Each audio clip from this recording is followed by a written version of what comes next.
Everybody, welcome back to Wicked Good Sports. This is Power Play, and we're joined as always by Chris Uminski. Chris, how you doing? I'm doing great, Brian. How are you? Doing good. Excited to talk a little bit about some Olympic hockey. What's on your mind? What's happening?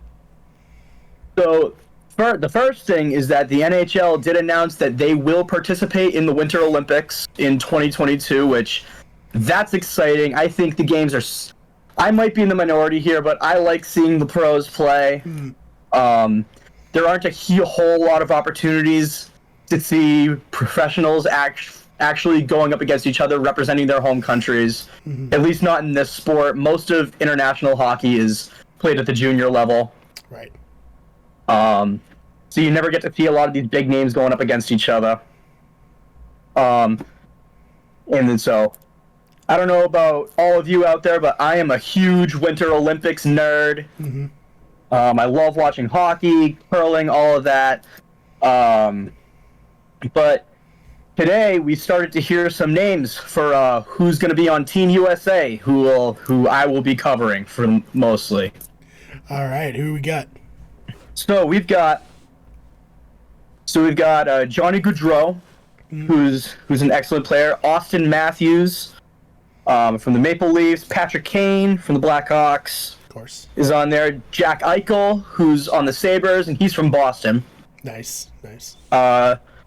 Brady and Matthew Tkachuk, the Tkachuk brothers. Are they related to Keith Tkachuk? I don't know. Hold on one second. I'm going to find out for you. Look that up. I know he's from Boston, and he was a big hockey player, so back in the day. Keith Tkachuk. Let me see. It's from Melrose, yeah, so. A quick scan of his Wikipedia page. Yeah, so Chris does that. You guys got to remember the Winter Olympics are right around the corner. Anything. No relation. I don't. Not that I'm seeing. I could be wrong. I just scanned the Wikipedia page real quick. But yeah, the Tkachuk brothers are going to be playing. That'll be exciting. They're a lot of fun to watch. Yep. And from the Bruins, Charlie McAvoy is going to be playing defense, and a former Bruins player, Torrey Krug, is also going to be on there playing defense. Very nice. Fan favorite from what I know. I know a lot of people who love Torrey Krug. A lot of big American stars playing in these games, and that isn't even everybody on the roster.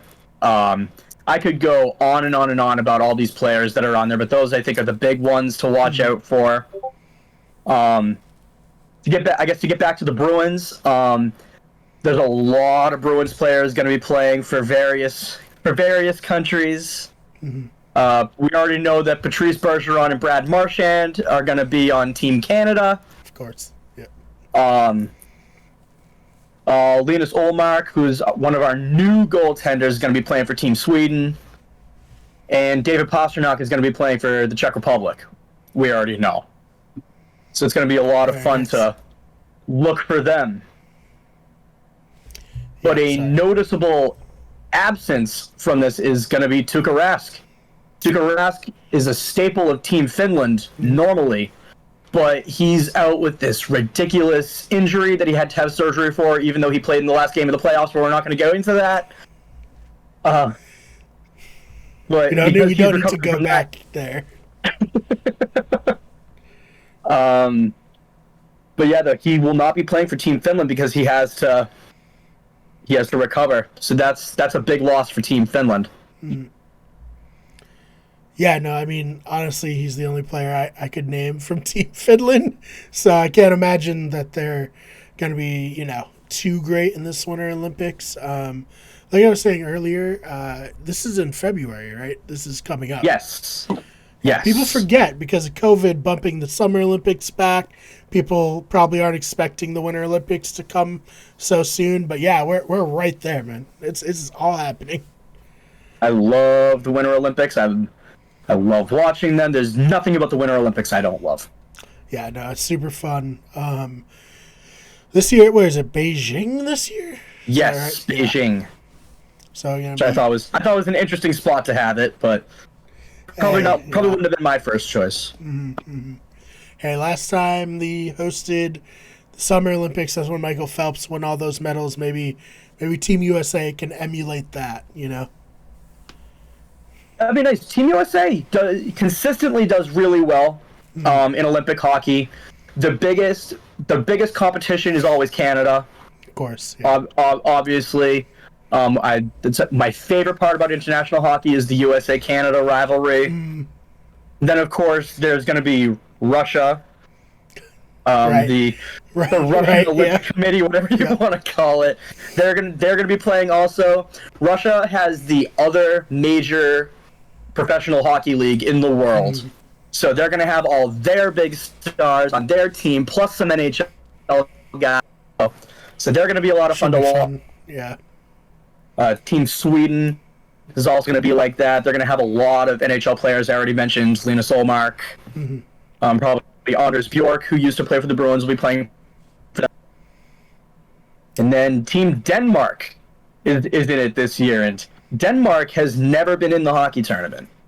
Oh, all right. So this is the first time. So I think that'll be interesting because there aren't a lot of NHL players from Denmark, so might be some interesting things to look for from them, maybe some possible future NHL players. That'll be fun. That'll be cool. Good for Denmark. Congratulations. Let me be the first to say Denmark. Congratulations on making it to the big dance. But yeah, I mean, this is exciting. We'll be covering it, of course, here on the channel. We did the U.S. women's soccer team. We'll do a similar thing with the Team USA. We'll probably also talk about the other games, I'm sure. But we'll do a focus on Team USA because that's our country. 99% of what I report will be Team USA. Yeah. So maybe a little the other stuff. Anything else on the Olympics you want to talk about?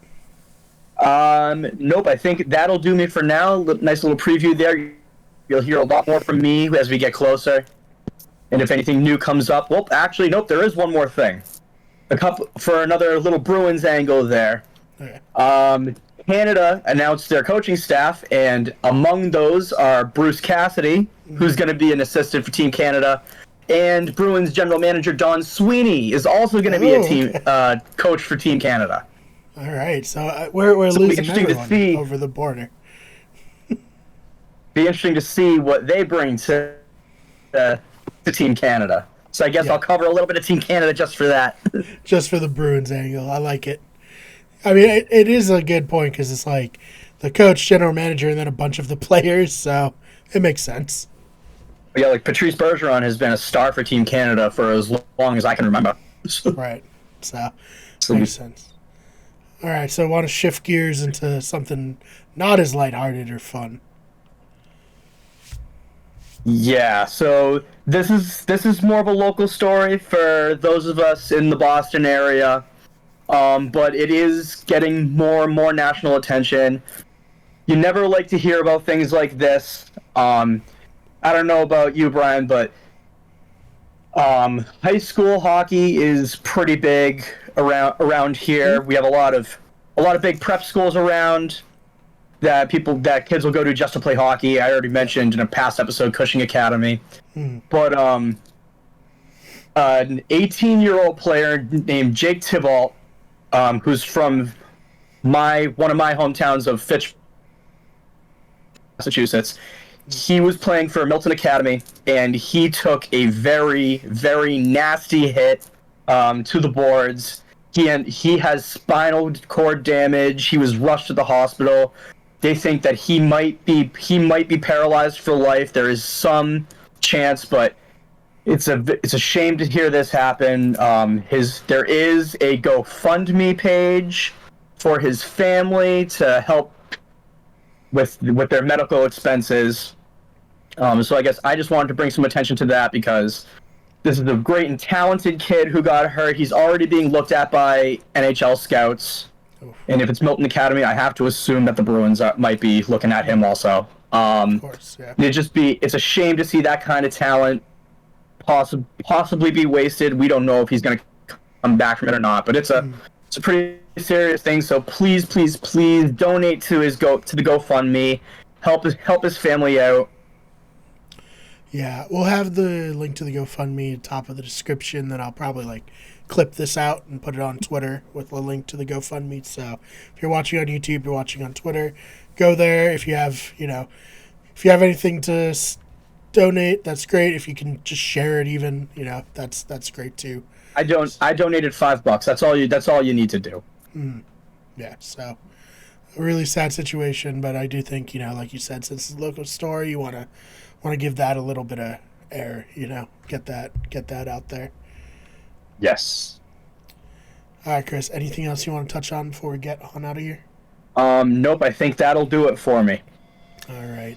So, Chris, where can they find you online? You can find me on Facebook. I'm also on Twitter, Chris_Uminski. That's where you're going to find me talking about hockey the most, giving you all the latest things that I find, all the news. I'm going to be covering the Olympics on there also. Yes. So, any hockey story, Chris is always on top of it, tweeting at the Maple Leafs, making fun of them. Seen that quite a bit. So if you hate the Maple Leafs, that's the Twitter to follow right there. No, if you are the Maple Leafs, you should definitely follow my Twitter. Oh man. All right, so you can follow Chris on Twitter. You can follow me on Twitter at TheFakeBMar, this BMARR. The channel's on Twitter at WickedGoodSport and at WG Everything on Instagram, WickedGoodEverything, twitch.tv/WickedGoodEverything, and on TikTok, just search WickedGoodEverything. Make sure you subscribe to the channel. We're almost to 100 subscribers, trying to get that custom URL, and we have tons of sports content, especially with the NFL season starting up. I don't know how I'm going to keep up with everything, but we're working hard for you, and we hope you like it, and we certainly appreciate you. Chris, thank you so much for your time. Thank you. And we will see you in the next one.